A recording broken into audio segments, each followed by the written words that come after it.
All right, welcome everyone. So today we're going to start with the mathematic background that we need for computer graphics. So a lot of mathematics today, but don't worry, this is going to be very simple and low level. I'm rather afraid that some people who already know this will get bored. For the people who don't know this, you will realize I'm more concerned that it's too much information for you instead of that it's too difficult. But we will see. All right. So before we start, a quick comments organization tutorial will be online later today. I'm still working on it, but it should be done today. So I will put it online today, and then you can start working on it tomorrow. Like I said, the idea is basically that you do this at home or with a group of other people together, and then we have scheduled time slots where you can come and ask questions about the stuff that you don't understand, because the tutorial, what I will put on the exercise sheet, is more than you could possibly do in 2 hours. If there is enough space, you are of course also welcome to come to both tutorial time slots. At the beginning, experience shows it will be too crowded, but later then it clears up a little bit, and then you're of course also welcome to come. So it's an offer, it's up to you how much you take advantage of it. I only want to remind you that it is a lot of material in this course, so make sure that you keep up with it and you do not delay it too much because then we'll run into problems before the exam. Speaking of delaying, also for the practicals, let me remind you that it's important to work on the assignment as soon as possible, because this is just a tutorial, and the second and the third one will be much more difficult. The second will be online next week, so we'll already get an idea about how it looks like. Good. If you don't, that of course also implies if you don't have a team partner, make sure that you find one very soon. And also, if you want some exceptions, then make sure to contact me about it also very soon. I'm planning to make the list with exceptions this week. So if you don't contact me this week, your chance to get on that list is quite limited. Also, the couple of people who already contacted me, and I told them to send me an email so I have their name to put it on the list. If I don't have your name, I cannot put you on the list. So you don't get the exception. So you have to let me know your name. Exams, you probably already saw it. The dates will change. The latest information that I had was that the problem is our course. If you move our course, then there are conflicts with Datastrukturen. Or no, that was the reason why we moved in the first place. There are conflicts with Datastrukturen. Now there's a conflict with, I think, security. But they are working on this. I don't have any control over this. I can only tell them there is a problem, and they are then trying to solve it. The latest information that I have is that the data I have now on the website is correct, which means the midterm exam will be Friday, and the other exam will move. The final exam will move 2 days forward. But like I said, they're still working on it to resolve all the issues. So watch it carefully. Good. And yeah, if you have a conflict other than this security and Datastrukturen course, we are already aware of that. But if there is another conflict, let us know as soon as possible so we can consider it. Good. So let's start with the interesting stuff with the graphics. Are there any questions about organization? Yes? No? Okay, then let's start with the graphics. Quick recap. Last time I just introduced a couple of basic ideas of graphics and basic terminology of it. So I said that in graphics we're often dealing with modeling, rendering, and animation, that we're not covering animation here, and also modeling only very restricted. Modeling is the process of basically creating a 3D virtual world, and rendering is then the process of bringing this 3D world to a 2D screen. And we talked about the two major approaches. One is ray tracing, which, oops, that was not intended, which is basically for each pixel that we have on the screen, we shoot a ray, and then we look into the scene, what kind of objects we see there, and how the light is reflected on those objects, and then recursively look how we have to color this pixel here. And for the other approaches, the projective methods, we basically do it the other way around. We look at the objects and then we project them on the screen, and when we have them on the screen, we put the color on them, and we consider all the influences of light in a process that is called shading.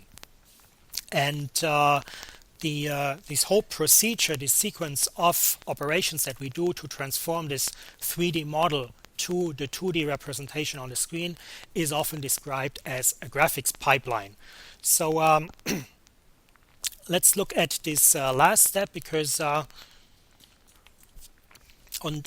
bringing the pixels actually on the screen, which is something I will not really cover that in the course here, if you're interested in that, because this is then also more partly hardware related, and this is it's not necessary for the course and doesn't fit into the character of the course. But if you're interested in this raster displays and the technology behind it, chapter 3 of the book should give you some information about it. For us, it's basically just important that in graphics we're usually dealing with raster displays, which is basically a rectangular array of single dots or pixels. I'm pretty sure you all heard what the name pixel, and you're pretty sure all know what a pixel is, but sometimes it's also good to write down these concrete definitions or specification of the terms that we use on a daily basis or on a regular basis. So pixel is basically the smallest unit on the screen, so it's basically just one of the many dots that make up this final image, and this is then the process of going from this 2D geometry to the fragments or the pixels on the screen is then called the rasterization. And the question is now, of course, how can we describe those pixels on the screen when we want to process them, when we want to decide and draw color on them.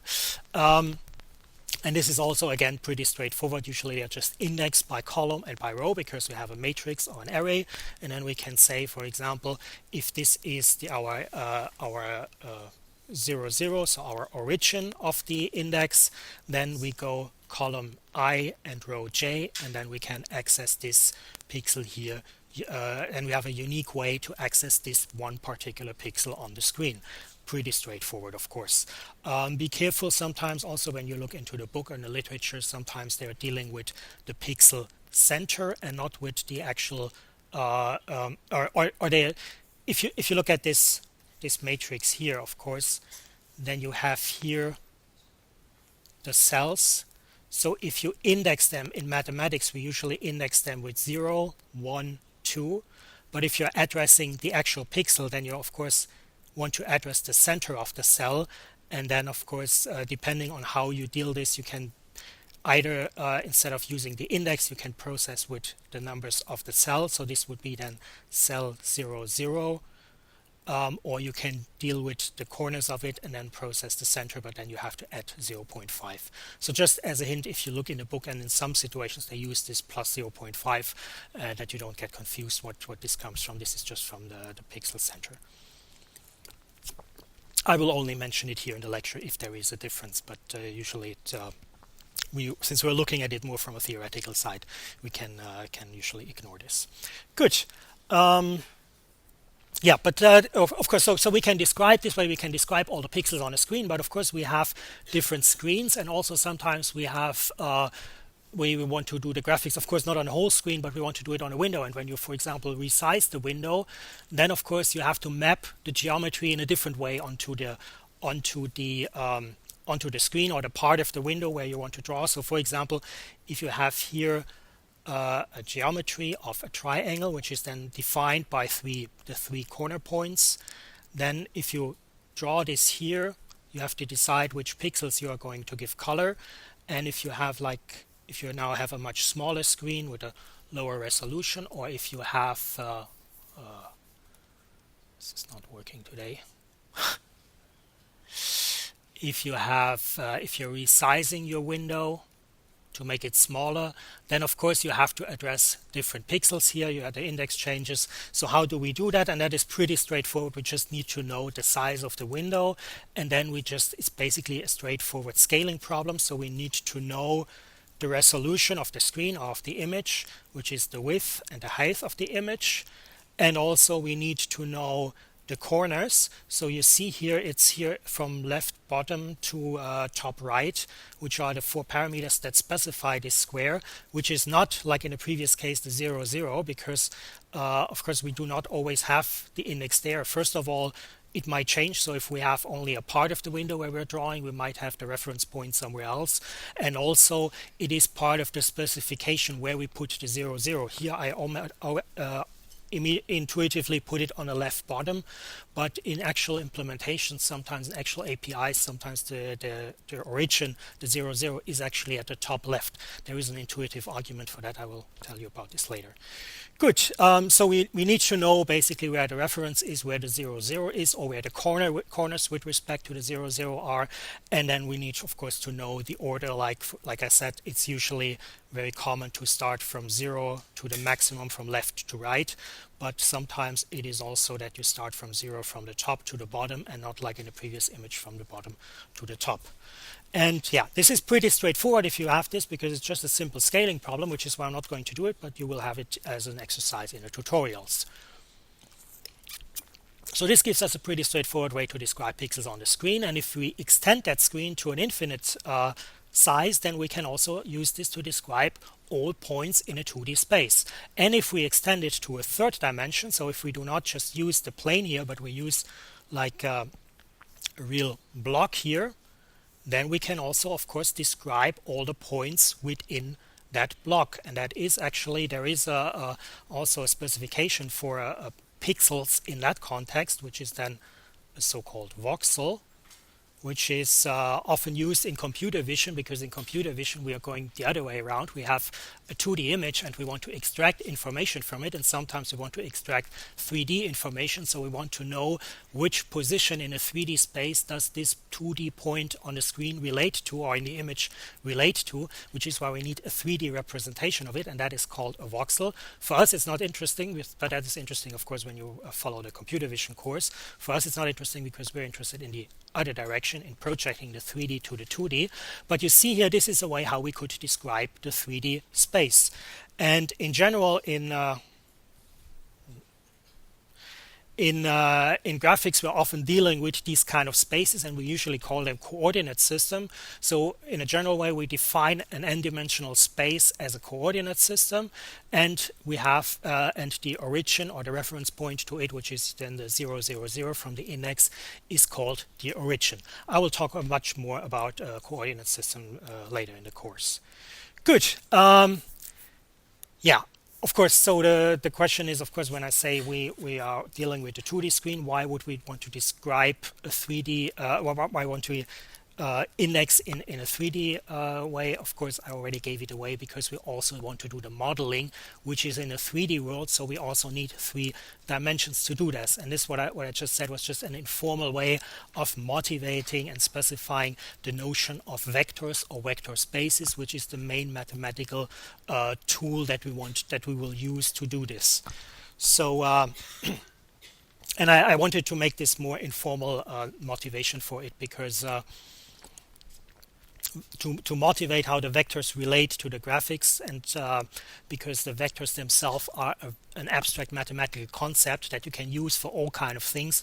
But of course we will see that especially for graphics, if you are in a 2-dimension for 2D graphics, or in 3 dimensions with 3D graphics, they are very intuitive and very helpful. But in general, we can define a vector in a d-dimensional space. So you see here RD, a vector. What's wrong here today? I don't know.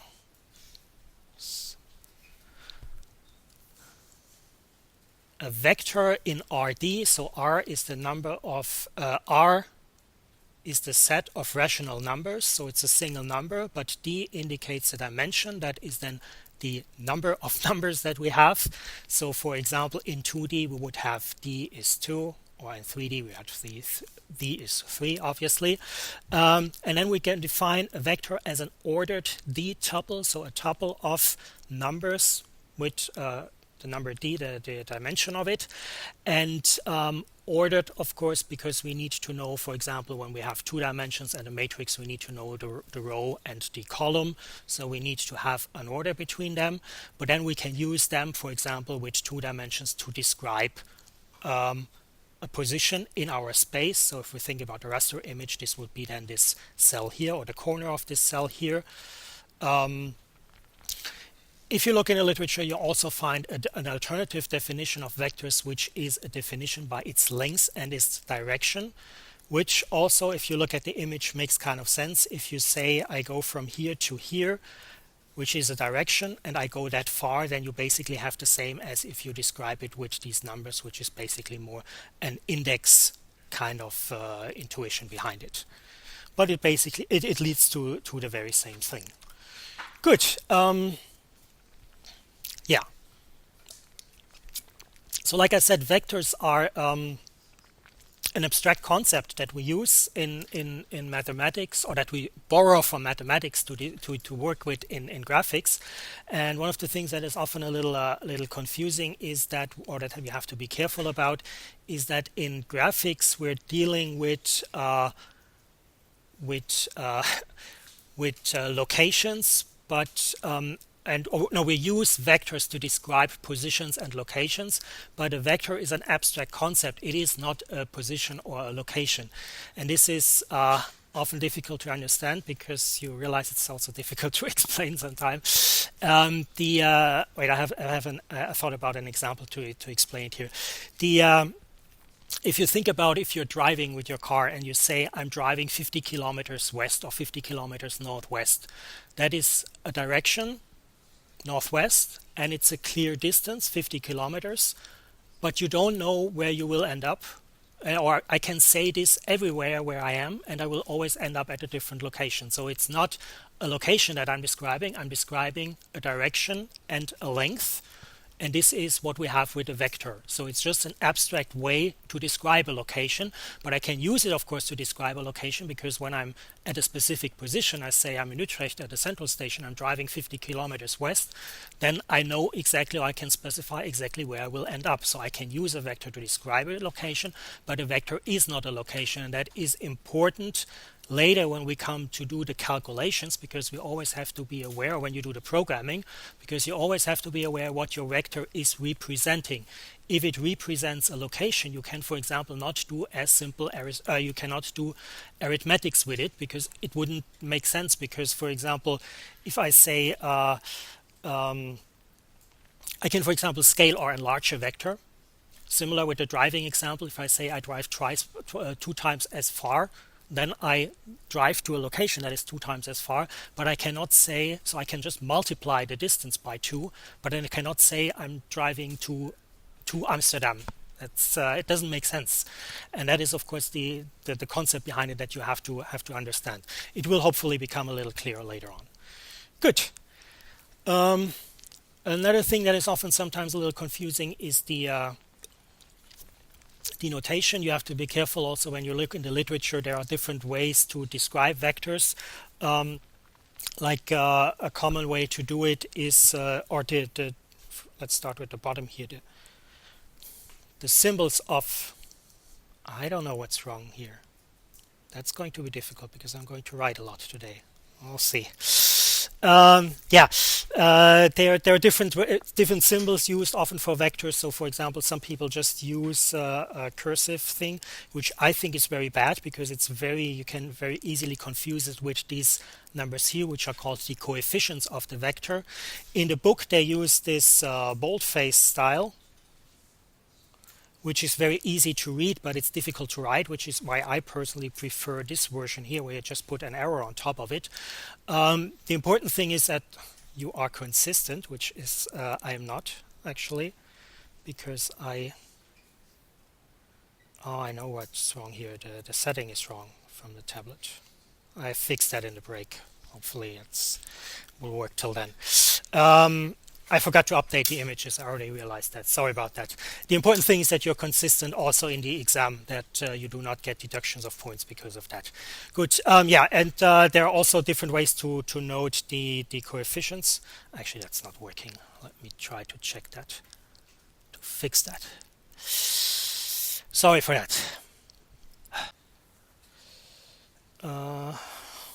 Sorry for that.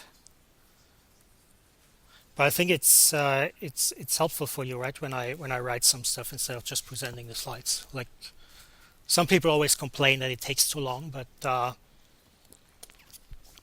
there are also a lot of people who say it's actually quite helpful when I'm developing the stuff slowly and don't just present the slides. We'll see how it works out. Okay, so where were we? Be consistent with the notation. That's the point. Yeah, so vectors, what can we do with it? In relation to graphics, there are two ways we can interpret it. We can interpret it in an algebraic way, which is actually not more the graphics way, which is more the mathematical view, and in a geometric way. In an algebraic way, we can see a vector as a point in a 2D space, a vector space, which is then often described as a Cartesian plane or a Cartesian coordinate system. I will talk about it later. We have also what a Cartesian coordinate system is. We also have other coordinate systems, but the Cartesian coordinate system has certain important characteristics that we can that are very useful for us when we do graphics. But again, so we can see as a vector, as a point, which is basically what I explained at the beginning, the intuition with the screen where you have the pixels and then you have a point there. But again, be careful, a vector is an abstract concept. Even if we use it to describe a point, or if we use a point to describe a vector is something different.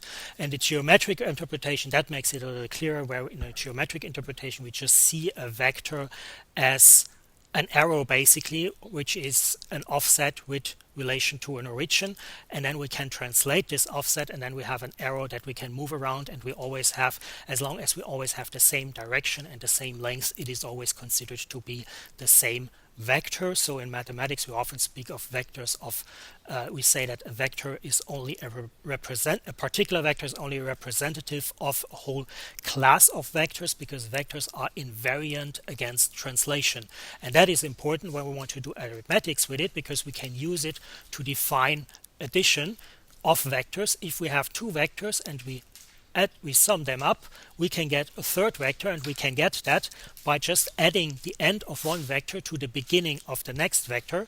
So for example, if we have these two vectors here and we want to add them, we just take one of them, add it to move it to the end of one vector, and then we get a new vector, which is then defined by the end of one and the beginning of the first one and the end of the second one. So we have a new vector with a different length and a different direction.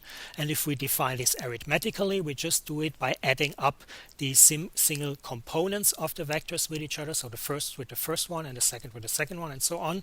And let's look at this if we compare this with the geometric interpretation. So if this here is our vector w, and this here is our vector v, and this here is then we have here w1, here we have w2, here we have v1, and here we have v2. No, wait, what am I doing here? That's total nonsense what I'm doing here. Why is no one stopping me when I'm making stupid things here? Alright, I'm too much confused about this stupid tablet here. Next time using a blackboard. We have w1, w2 gives us the final point here. w1, w2, because we take the vector with respect to the origin, so we just have one point to describe it, which is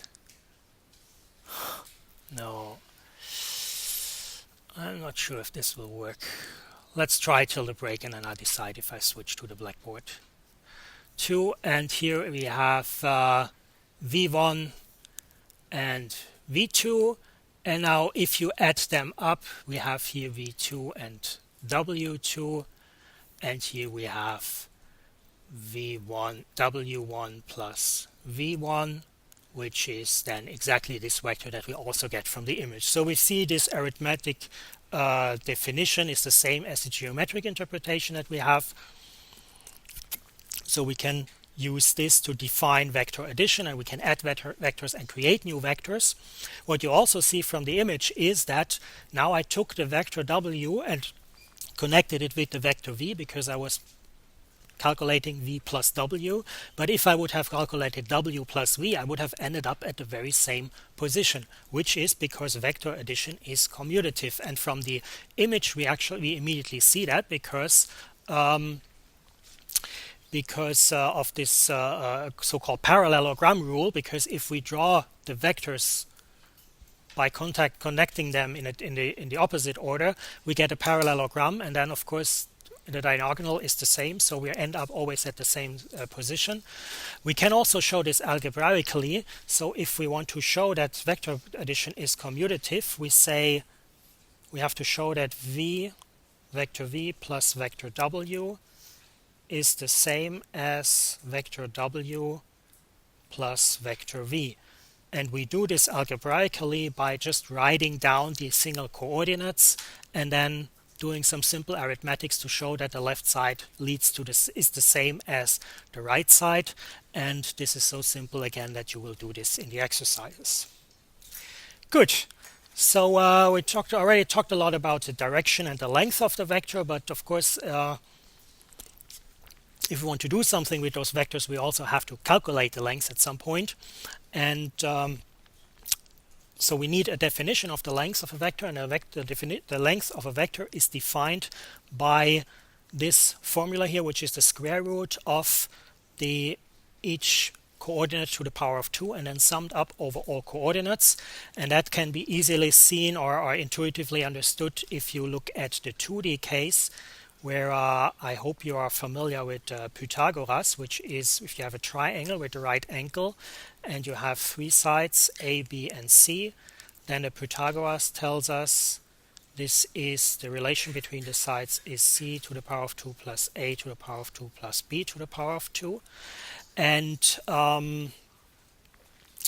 if you now see the side C as a vector, as this vector V, then of course C is the same as the length of the vector V, and the vector V has the coordinates V1 and V2, which is AB, so you see you end up with exactly the same as you do here. I realize now it's getting a little louder. Just a quick question. Who knows all this and thinks it's boring? Or who knows it? Okay, that's good. Who thinks it's boring? No, you don't have to say. And for whom is it new? Okay, also, yeah, not that many, which is good, but that of course explains to the others why I'm boring you a little bit here. But also for the others, I think it's good to repeat all the stuff and refresh your memory. But yeah, if I get too boring, let me know. Good, yeah. The other thing, we can do it quickly. It's just a simple definition. So like I said at the beginning, this is very simple. It's just the huge amount of stuff that I'm bringing today that might be difficult. So we know now how to describe or to calculate the length of a vector, but also now that we have the lengths, we can also look at vectors that have a very specific length, which are vectors that are very important that we will run over a lot of times later in this course. First of all, it's a vector, of course, that has the length 0, which is called the null vector. And the other vector is a vector that has a length 1, which is called the unit vector. And you see already here that I wrote the B null vector, but I wrote a unit vector. So the null vector is unique, but the unit vector is not, which is clear if you remember that a vector is defined by a direction and a length, because the unit vector just needs to have a length of 1, but it can have an arbitrary direction, or as long as it has a length 1, it is a unit vector, no matter what the direction is. And since we have an infinite number of directions, we have an infinite number of unit vectors. But the null vector has a length of 0, and it doesn't have a direction, because if the length is 0, it doesn't point anywhere, so there the direction is undefined, which is of course means that we can only have one of them. So there is only one null vector, but an infinite number of unit vectors, and it is since they are very convenient and very helpful sometimes because they make the processing and the calculation easier, they are very important in graphics, which is why it's important to remember to see how we can create a unit vector from a random vector, and that is just done by dividing the vector through its own length. And I could prove this now, but I can also say this is so easy that you will do it in the exercises. Oh yeah, let's do your question first. Oh, you want to answer it? Yeah, exactly. That's can I have the question was can every vector be normalized? And the answer is yes, but not the null vector, because arithmetically it doesn't make sense. It doesn't work because you would divide by 0, which is not defined. Also, from a geometric interpretation, it doesn't make sense, because if you think about, you have a null vector that doesn't have a direction, and now you want to create a unit vector out of it, you would add a direction to it, which doesn't exist, so you have to make something else. It just doesn't make any sense. Good. All right. So we can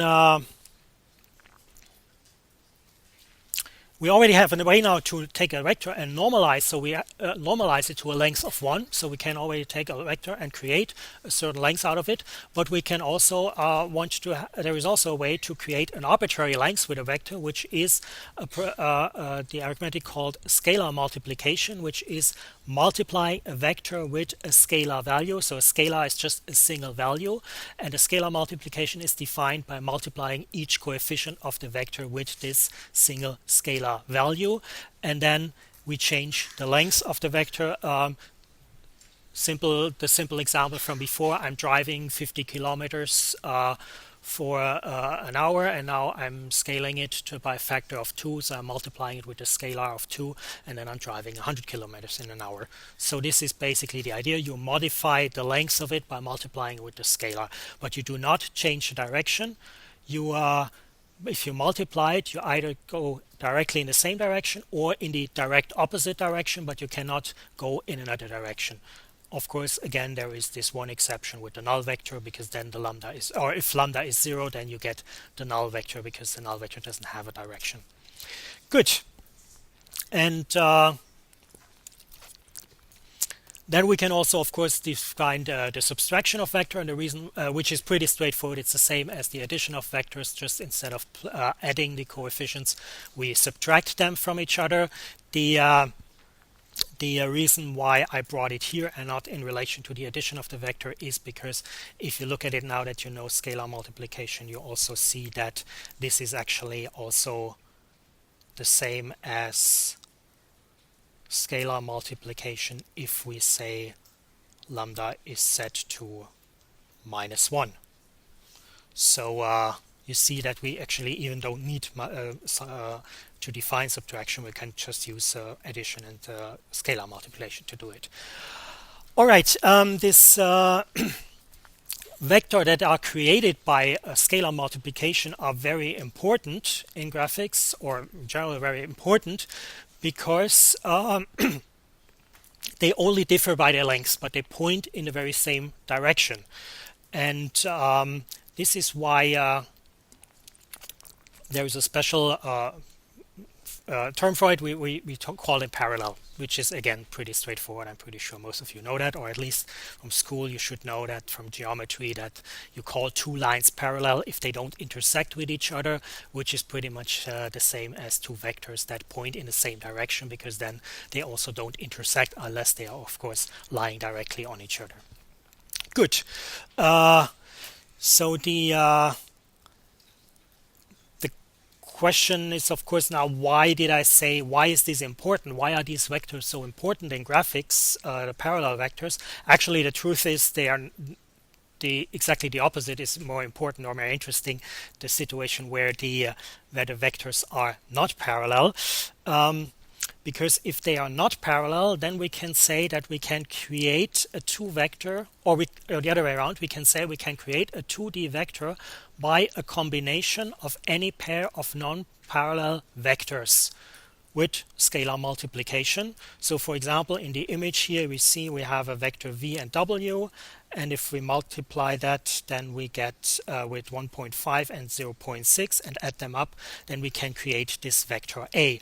Or the other way around, it's pretty obvious and pretty straightforward. If you have one vector, then you can always describe this vector by the sum of two non-linear non-parallel vectors, or non-linear or linearly independent vectors, just different terms for the same thing, by two non-parallel vectors.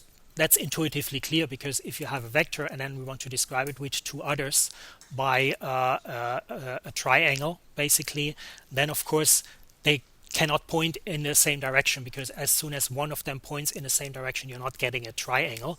But if you draw them in a way that they do not point in the same direction, you get a triangle. So you can use you can represent this one vector by two vectors. Of course, the opposite way is the more interesting one. Interesting question: can we take two vectors and create each possible random vector from them, or can we create any random vectors by just taking two nonlinear vectors? And the answer is yes, and that's why they are so important in graphics.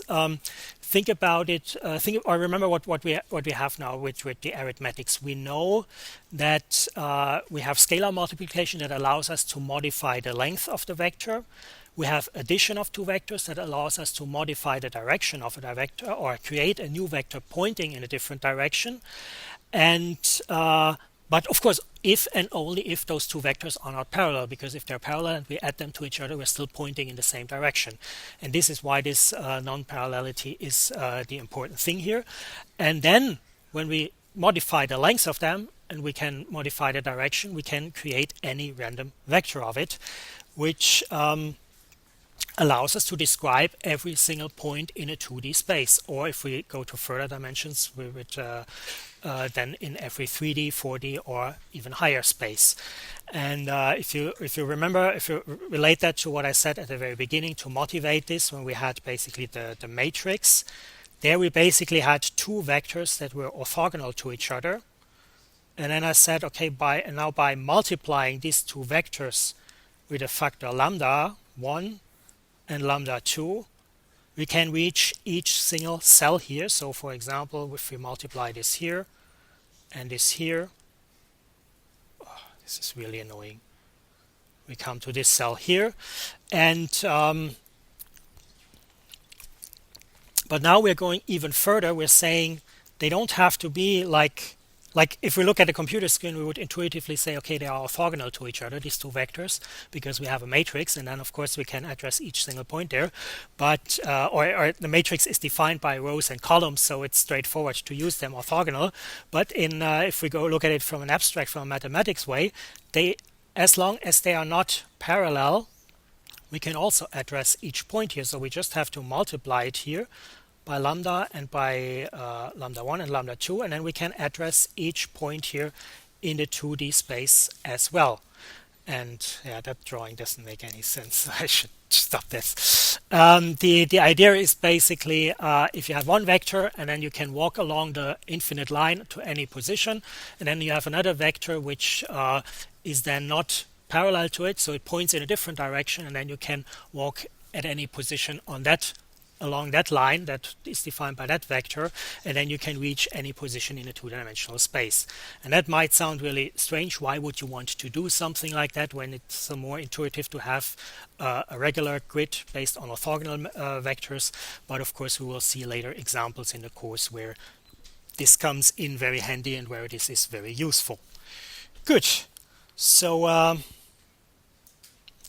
and this is why we use then these nonlinear vectors. We say they define a 2D basis, or in 3D, which is what we usually use in graphics. I often use here 2D too, because the images are much easier to draw and to understand in 2D, but this generalization to 3D is straightforward. To 4D, of course, it's not straightforward, but 2D and 3D should be pretty simple. And then we call this a 2D or a 3D basis. Good. All right, and so I said the vectors don't have to be perpendicular to each other, but of course this is very convenient, and it is even more convenient if those vectors are unit vectors, and you will see examples for this later. And this is what I mentioned earlier, this so-called Cartesian coordinate system. We say if the two vectors are orthogonal to each other, and if they are unit vectors, they are forming an orthonormal basis, and an orthonormal basis usually describes then a Cartesian coordinate system. And that is, like I said, it's intuitive. because you see in the beginning I just used two numbers to describe a vector, which is just 1 point actually, but not a direction, but we indirectly have direction because we refer to the 0, 0. I also used it to describe the length of a vector by using Pythagoras, which only works in this Cartesian coordinate system, because in the other system you have a different measure. And also some calculations will be easier, as we'll see later on. But like I already said, there are also examples where it is not straightforward. For example, the most straightforward thing is to describe if you're working with if you're working with triangles, because if you think about it, if you have two vectors that are a base of your coordinate system, but they are not in a rectangular angle, then they are defining also a grid. This is not working. I'm so sorry about it, but it's not much I can do. But you get the idea. You get, instead of a regular grid with squares, you get a grid with parallelograms. And if that grid, because you can multiply the vectors with a scalar lambda, you can reach every position at parallelogram. That is the same. You can reach still all points or describe all points in a 2D space. But if you're dealing with triangles and you take the sides of the triangles as the basis vectors, then you can reach, for example, the corners of the triangles much easier. It makes the calculation much easier, as we will see later. Good. Yeah. So this is actually something I will skip. I will do this in the exercises. I just left it here to show you where it relates to in the lecture, and also to remind the people when they prepare for the exam that although this is only in the exercise, it's also important for the exam.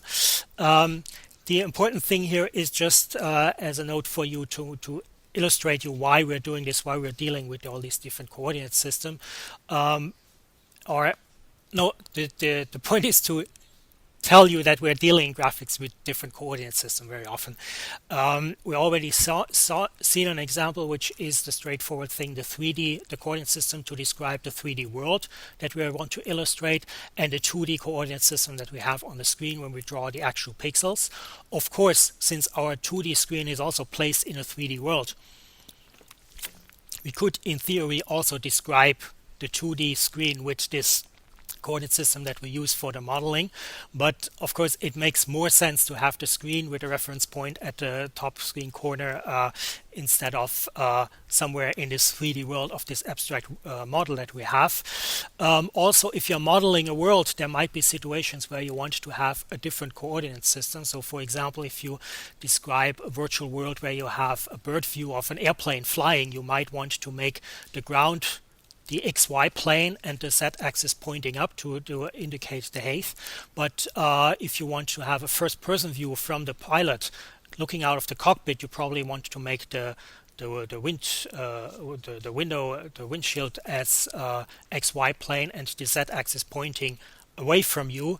So there are different situations where a different coordinate system comes in more handy with the calculation, which is why we often do a lot of transformations of coordinate systems in graphics.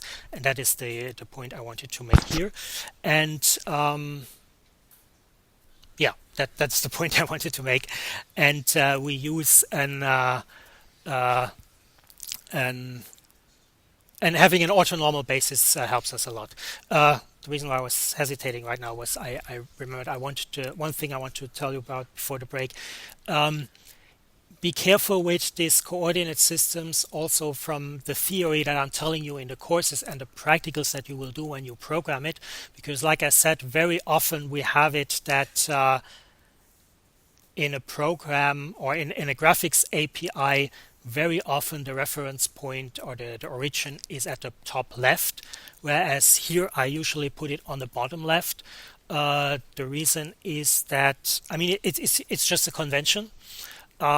I think the reason why in mathematics you basically have it at the bottom left is that in mathematics you're dealing with infinite spaces. So you start at the bottom left and then you go to all sides to infinity and have your points where you can calculate. Whereas on a screen you're working with a limited restricted space. You just have your square or your rectangle from the screen. And then if you address each pixel, it's more natural to look from the top left to the bottom right, because that's the way how we, at least in the Western world, are reading. And that's why often the concrete implementation starts 0, 0 at the bottom left, top left, whereas in the mathematical theory, you often have it at the bottom left. So just be careful with it, that you don't get confused about that. Good. So let's make a time for a break, and then continue in about 15 minutes.